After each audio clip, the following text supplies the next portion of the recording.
Right,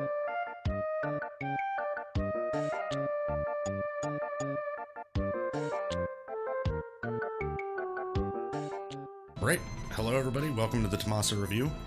Forgive my pits, but it is very toasty today, so let's just get into it.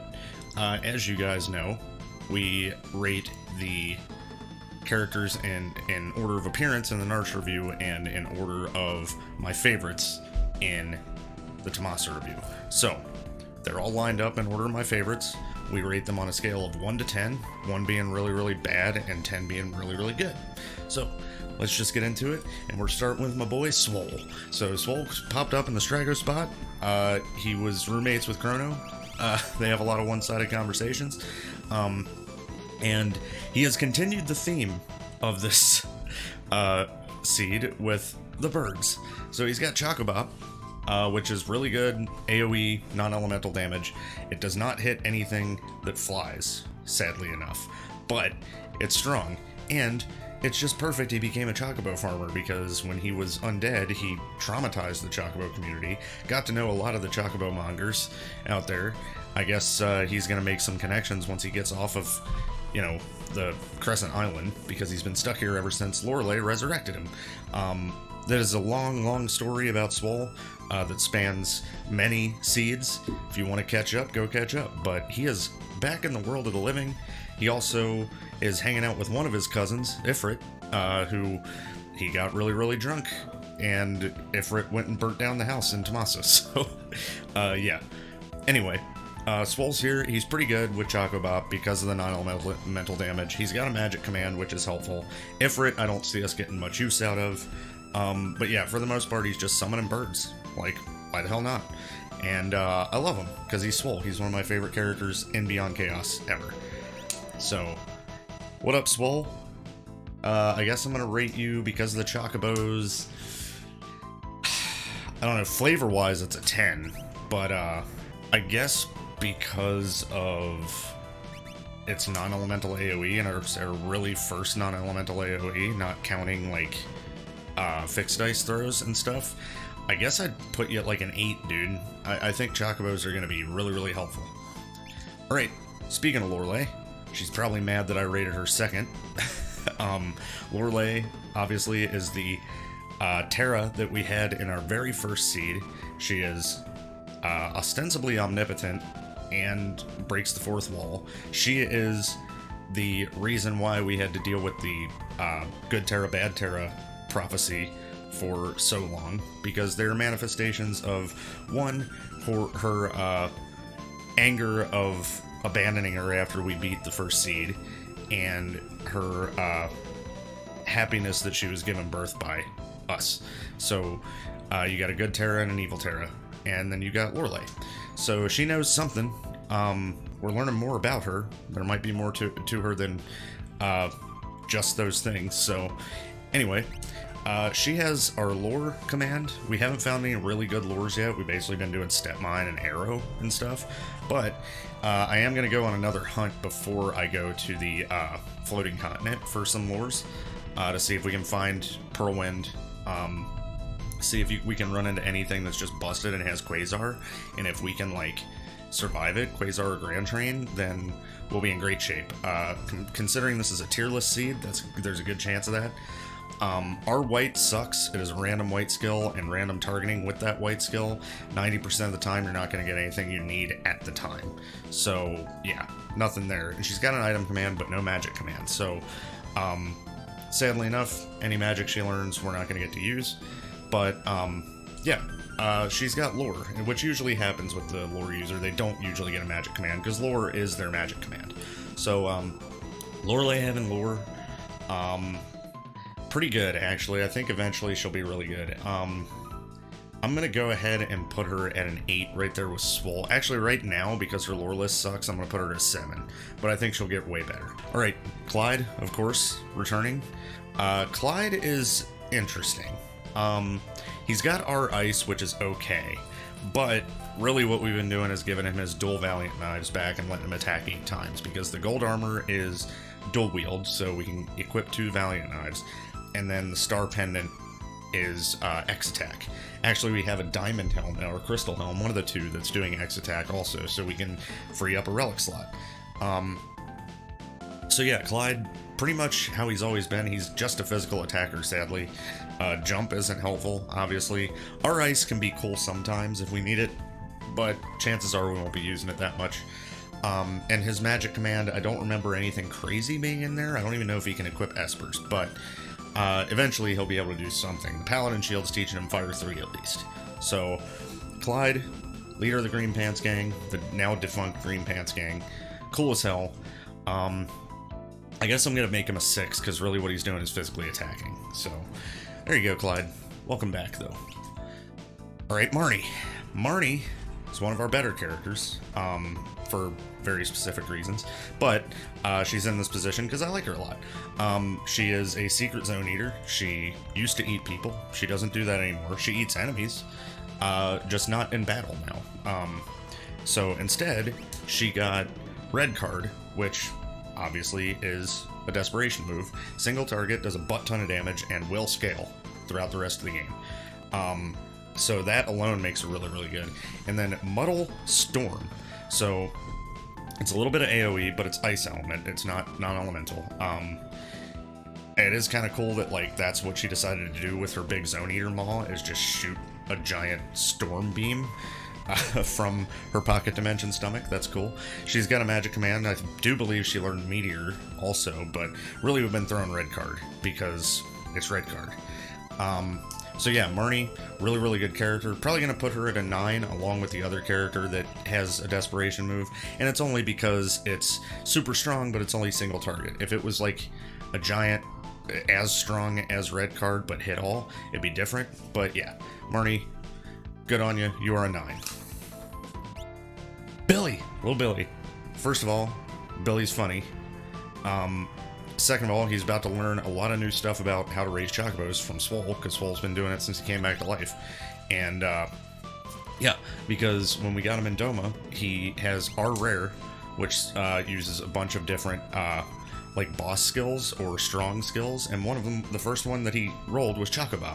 So he lost control of chocobos in Doma, and they ran across the land, and they're everywhere. And it's all his fault. So, yeah, he's been chasing down those chocobos for a while now. But he's also got Mimic. Mimic has basically been for him to mimic desperation moves from our other characters. So yeah, another single target AoE, or single target non-elemental, really strong character. He also tends to do more damage with the desperation attacks than the other characters that have them, you know, initially. Also, he can pull stuff from our rare like Goner, although it's not doing that much damage. I'm not exactly sure why, but he doesn't do that much damage with his R-Rare skills. So most of the time, we're just mimicking. But, Billy, you're awesome. Your profile picture is different now, and I don't like it. I wish you would have kept your tactics picture. But, regardless, I think I would rate you, I guess because you have Mimic, and R-Rare can be useful sometimes. I think you're like a 7. I think you're pretty good, because you're just going to become one of our other characters that's better. So, good on you, Billy. Okay, Chrono. I love Chrono. It's obviously why he's up this high, but he's a horrible character this run, sadly enough. He has Met. Now, that is Meteo Mantra. Sounds pretty good, right? Except for the fact that you realize it is a target all. So you are Meteoing your team and the enemy, and then Mantraing your team, which really doesn't matter because usually it's going to hit Chrono, he's going to die, and the Mantra isn't going to go off anyway. But yeah, that's pretty bad. He's got a decent magic power stat. Keep in mind, everybody is unequipped right now, and he's at 50 base. I don't think he can learn very good magic. So I don't think he can equip any espers, right? So he's one of our worst characters, which sucks because he's Chrono. So yeah, I'd probably put him... Sadly, he's like a 4, maybe a 3, actually. I think he's a 3, because he doesn't really have any redeeming qualities, except that he's Chrono, so... Sorry, buddy. Right, Maria, once again, representing Maria's Magnum Opus seed and the Ladies' Night Out Collateral Damage Edition, all that good stuff, and a few other seeds that she's been in. She has never been a bad character anytime we've gotten her, and that's true for this run too. Because she came with Spin Edge. She also came with Lodestone. which is Lodestone and Stone as one command. That has been helping a hell of a lot more than I thought it would. It is also one of my favorite attacks, just visually in Final Fantasy, because it's literally just cave in, but it changed the stones to be a different color. In vanilla, they're blue. In Beyond Chaos, they can be any color. But yeah, the fact that she has Spin Edge has made her just totally wreck everything, and Billy just mimics Spin Edge and things die. Let's just put it that way. And Lodestone, the reason it's been so helpful is it's percentage-based attack, and because we're in a tierless seed, we keep running into enemies that have a butt ton of HP for where we find them, to where Lodestone does like quad 9s sometimes, and just brings them down low enough for us to kill with like a Spin Edge or red card. So yeah, Maria all around great fucking character. I'm pretty sure she's a 9. Actually, because Lodestone's so good and it's better than Muddle Storm, I think Maria's our 10. I think I would be comfortable putting her at a 10, so good job, Maria. Then we got Good Terra. She is back.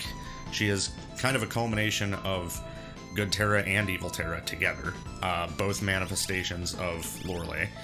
And yeah, she's not that great. Our curse was kind of cool early on, but since then it hasn't really helped much. Corinne we're not even using at all.